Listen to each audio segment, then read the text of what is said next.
Welcome back to the Transforming Basketball podcast, joined by my friend Ty Keck from Idaho Falls. Ty, thanks for joining us.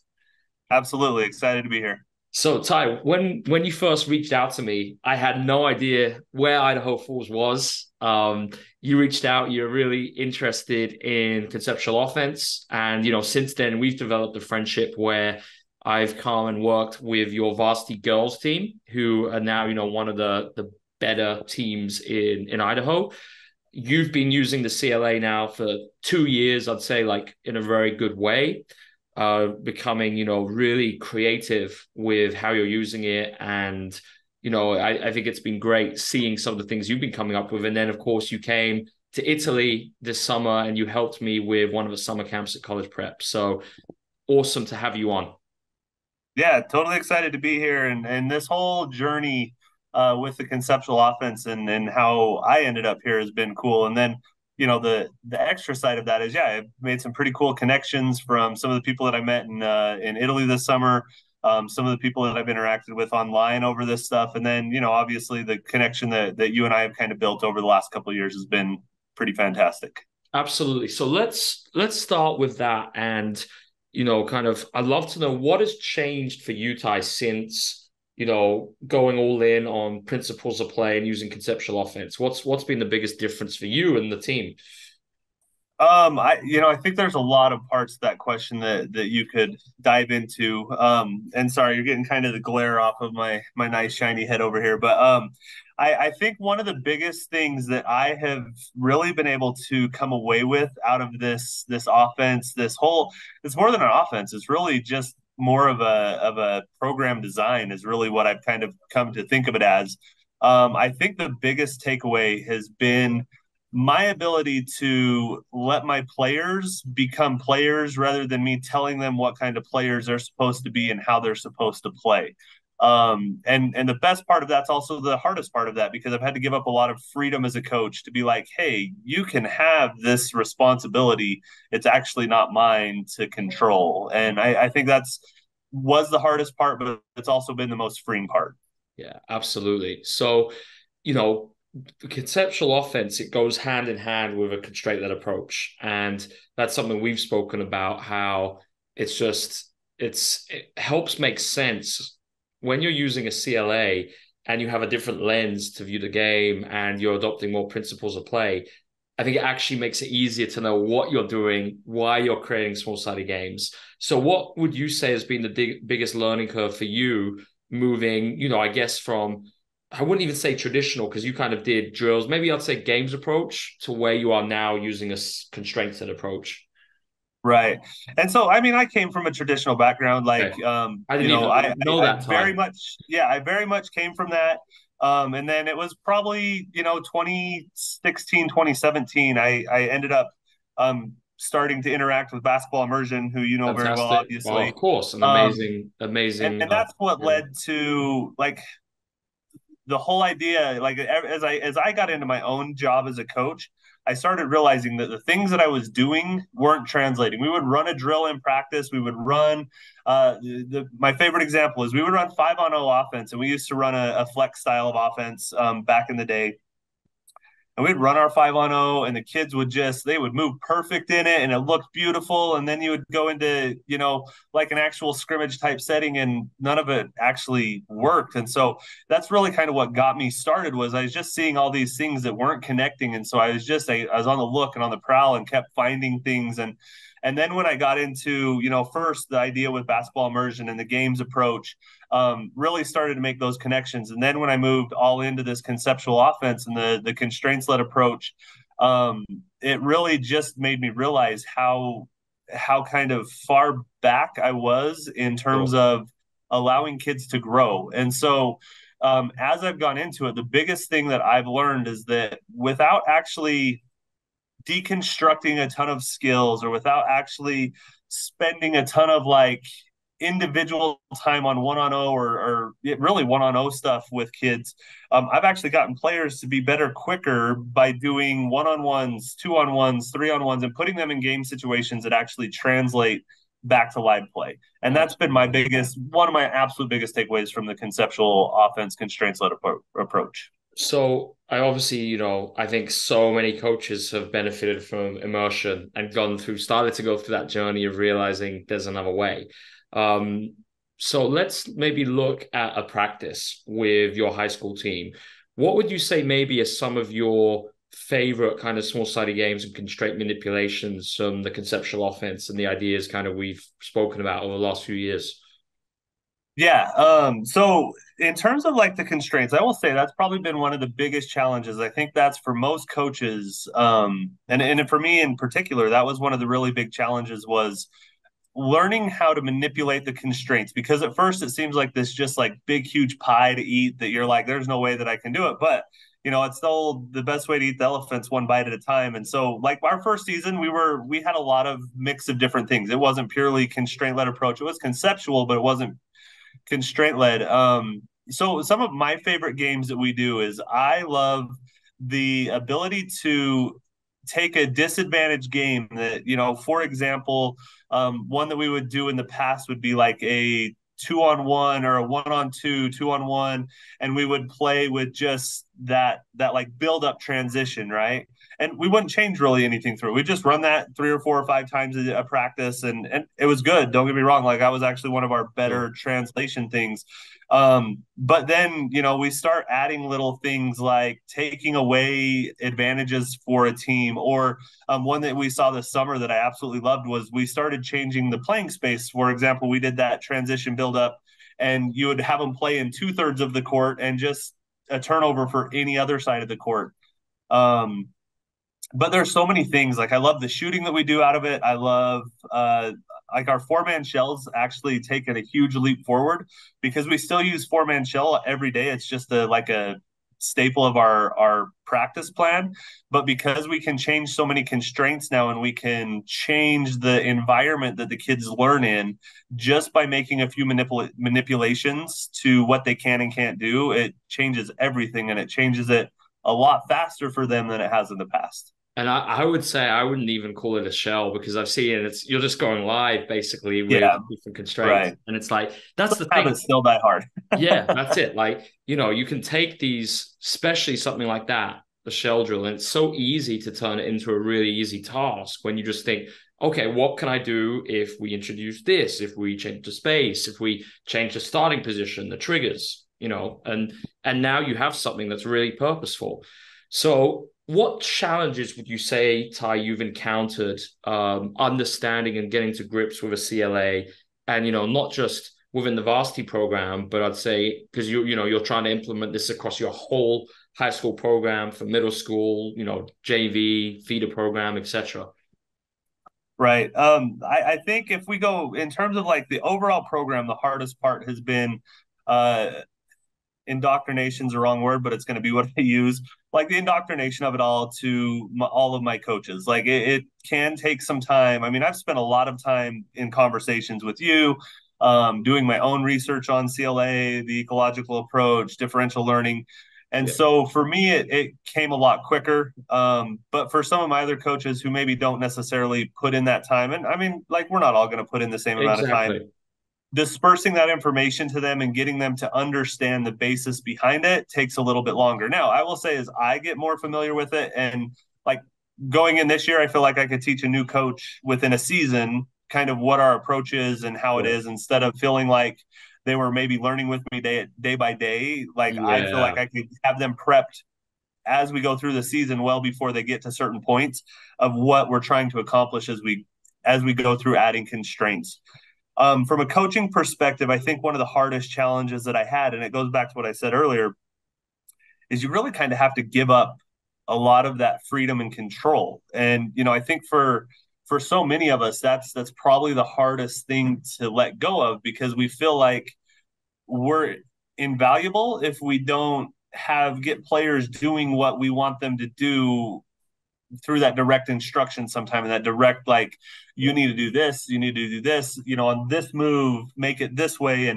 And so I think sometimes as coaches we feel that pressure. Well, if I let them just go out and play, then what's my job? But that's the beautiful thing about the constraints led approach is you have so many options to make a simple change. For example, like If I see my best player continuing to make the exact same move Yeah. 4 times in a row, they're not trying anything else. All I have to do instead of telling them to make a different move is I could do something as simple as change where points are valuable at. So, for example, if they're just making the same post up, then every post up's worth 1, and every, let's say, drive to the basket's worth 3. And so that would be one constraint we could change. Or we could just as simple as make, a point that somebody else scores worth more so that it's getting out of people's hands.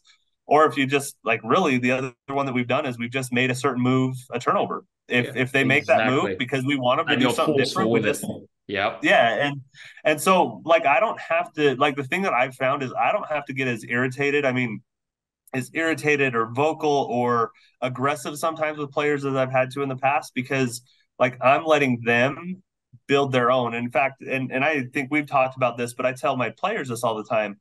Like, have you ever seen a baby get direct instruction to learn how to walk? And all my players look at me and they go, no, because they don't understand. I'm like, well, in reality, it's the same way. Like, we're going to encourage and we're going to put you in environments that help you learn this. But really, we want you to learn how to do it. And the fun thing is with all those challenges, the giving up freedom, this is the other challenge that I will say that comes kind of with the players is a lot of players who come from a very traditional background struggle to also be creative, to also give themselves up to the, hey, I can just go try this and it's okay because they're so used to this is how we do it. Don't do it anyway, any other way. But once they figure it out, they play at a different level. It doesn't matter what their skill level is. I mean, that obviously still matters, but I can take a lesser competitive player and put them in this approach and within a short time frame make them competitive pure and simply because they're better at making decisions on the fly than they would be if we broke down every skill individually for them. Yeah. That's great. And it's really practical. In particular, Ty, I really loved what you said just about make something a turnover if it's done over and over again. And that could be a principle of play, such as maybe, a player coming in and not being attuned to how to create an advantage in a pick and roll and, setting a really poor screening angle, popping every time, not looking to roll, slip, or do something decisive. Or it could be, some type of finish, some type of dribble move. And that's actually something I see a lot, especially at the youth level, where, you get these players who are maybe doing quite well and they're dominant youth players. But then what you typically see is they resort to very similar. Obviously, we can't repeat the exact same move, Nikolai Bernstein, but, they resorted to highly similar moves. And I had this today in a workout where a really good under 16 player, I noticed that he was just spin finishing every time to finish, or just using his power to overwhelm me. And just it was in a small group workout. I was playing defense. We just made it a turnover. And sure enough, what do you see? Loads of new finishing solutions. And suddenly starts missing way more because he wasn't comfortable with it. And that's a great example of using the CLA well. Right. So what I wanted to go back to is you spoke about introducing this to new staffs. And something I've been kind of encountering a lot just through transforming is we've got a lot of keen, maybe youth coaches, high school coaches, pro coaches even, who are all in on this. They don't need to be sold. They're all in. They're learning about it. They're applying it. They're doing it. But then, they're trying to think about, all right, how can we get the other staff on board? How can we get a new coach who's hearing about this for the first time rolling into this completely different approach? So what have you done at Idaho Falls? Because I know, just from my visit there, I realized how intentional you were with development of your staff. Right. I think the first one the biggest thing was I had to be all in. And what I mean by that is like there were many times in that first season we ran this. I mean, just a little background, for those that want to know, like it hasn't all been sunshine and rainbows on our journey through this. We started out our first season doing this as a 2-7 team. When we were struggling to find ways to win. And so there were lots of opportunities for me in that first season, and I got lots of fight back from my coaches, like my assistant coaches at the varsity level, who are like my absolute like closest friends. I rely on them for everything while we play. But they were like, I think we need to change it up. I think we need to go back. And I was like, I'm not doing it. we're going to live and die on this sword this year. And what happened is once they started seeing it, actually making an effect on the players, and the players started playing at a different level, even though we had lost some of Yeah. the skill that we had been banking on. And once they started seeing it, I think that's it. They have to be in it long enough to see the progression of it. And unfortunately, for some of these things, like if you pick this up and try to run it your first season, it's going to take some of those growing curve, like learning curves in the season to experience it. Where if you kind of have the summer to do it, but I think it's also hard if you just do it in the off season because you can't see the exact like growth of it as you go through a season. But that was the biggest thing is I had to be all in and I couldn't back out from it. And I would just continually keep letting them understand what we were trying to accomplish, like giving them the why we were doing this. Because in the end, I really believed it was going to make our players more unpredictable. It was going to make our offense harder to guard, and it was going to allow our players the freedom that we were going to need in order to be a successful team. Well, turn to the last half of that season, we start 2-7, and we end up in the state championship game against the number 33 ranked guard in the United States, actually. And like we held our own, we weren't quite in a spot to win, but we had gone from a 2-7 team to a 14-14 team. Yeah. So, you look at that and you go, there had to be something to what we did because we didn't have, like, we lost our Division One player 6 weeks before the season. Like, we just didn't have talent. We should never have been there. But I really believe that it was us buying in all the way. And so once they see that, I mean, this was our exact conversation coming out of the state tournament as we were having our kind of our exit interviews as coaches. All of my assistant coaches go, as frustrating as it was, I wouldn't have changed a single thing that we did. In fact, I'd probably be all in more next year. And we did that. And it's, like it's been a great thing. Like even though our season last year was a bit of a struggle, there were other components to that. But in terms of the players being able to play, like this system, it's this way of coaching has freed them up so drastically. It's not even funny. And like the other big challenge that was there was parents, because so many parents come from, and this is just what we deal with in basketball, right? Like I do this because this is what my coach did and this is what his coach did. And so like a lot of the practices that we still practice are things that come from, let's be honest, like things back in the 40s and 50s that were passed on to the coaches that we were coached by, and we don't know any different. It was successful enough, so we just keep doing it. And so I think that's sometimes the challenge that the coaches have too, is you have to break away from some very normal feeling stuff into a very uncomfortable world in a world that is usually very comfortable for most people. Like you and I could go to probably anybody's practice and we could probably talk to them about the drills that they run, and probably a third of them are the same things that we ran when we played. And they're run exactly the same way we ran them when we played. And so that's been the biggest thing, is coaches seeing it. The other thing that I would say is take your time to study it. Like go do some independent study on CLA, on the constraints-led Yeah. approach. Go do some independent study on differential learning, and really like find the science that you have behind all of this. Why do people learn better this way than through skill decomposition, and then it starts to make a lot more sense too. Absolutely. Very well said. So I want to kind of finish, Ty, looking at the transformational side of coaching. And you're a huge believer in the concept of transformational coaching.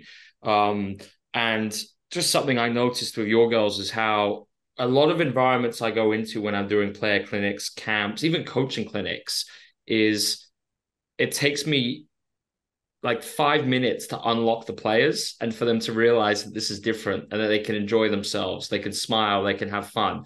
And then typically after that, it's amazing just seeing the difference it has in a practice. And, I remember from coming into your girls, they were very comfortable with the CLA from the start. And a lot of places, I come in and I see it can take a long time for players to come out of their shell. And they might do very robotic things like pass and cut over and over, as opposed to playing freely even and having the freedom that the principles of play approach provides. So I think your girls are a great example of being within a transformational environment and, understanding that you're going to hold them accountable to high standards, absolutely. But, it's not going to be through punishment, ruling through fear and all this stuff. So could you speak a little bit about that and just, how you try and adopt a transformational approach within your practices?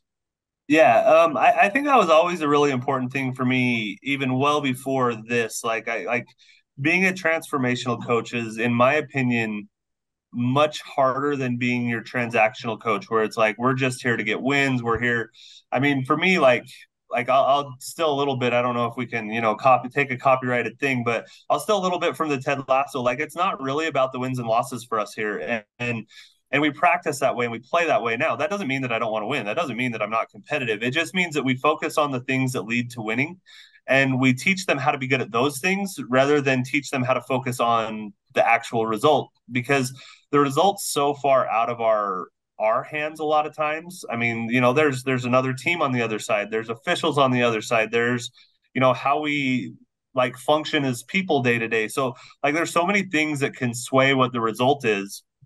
But if we can take care of the things and be very good and direct in the things that lead to winning, which are things that we can control, then we should be good. And so like that was already part of my philosophy as a coach way back. And so again, like when I found the conceptual offense, the CLA approach, it really just like connected with my soul for, to really get deep into this. Because it made all the things that I believed in as a transformational coach. It gave me a way to actually give that freedom, actually give that right to the players, where it was really about them. And one of the things, and this is kind of going back to that struggle that I've seen, is one of the things that is a struggle is because we allow the players so much freedom to grow with inside of this transitional or this transformational learning environment.